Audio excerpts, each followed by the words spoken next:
সত্যি কি স্যার, আমরা কালিয়াচকের একটা মানব সম্পদের মধ্যে অন্যতম ব্যক্তিত্ব, তিনাকে হারিয়ে খুবই খুবই ব্যথিত স্যার।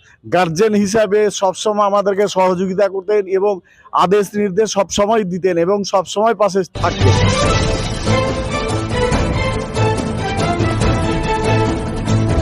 কালিয়াচক শখ সমাজে পরিণত হয়েছে, এরকম ধরনের একটা সম্পদ আমাদের সমাজ থেকে হারিয়ে যাওয়ার পরিপ্রেক্ষিতে কমরেড হাফিজুর রহমান, সমীরণ সাহা, কমরেড সাফুরা বিবি, আমাদের প্রয়াত তিনজন নেতা, তাদের স্মরণ সভা অনুষ্ঠিত করলাম।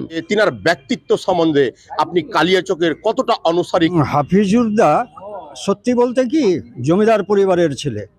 তিনি ছাত্র আন্দোলন, যুব আন্দোলন, পার্টির দীর্ঘদিনের লোকাল কমিটিতে থেকেছেন, এবিটি এর জোনাল কমিটির সম্পাদক থেকেছেন, বিশেষভাবে উল্লেখযোগ্য পঞ্চায়েত সমিতির সভাপতি ছাড়াও কালিয়াচক কলেজ, গৌড় বিশ্ববিদ্যালয় এগুলো প্রতিষ্ঠার ক্ষেত্রে তার যে আর্থিক সাহায্যের জন্য তিনি যেভাবে কাজ করে গেছেন, এটা কালিয়াচকের জন্য এটা গর্বেরই জায়গা।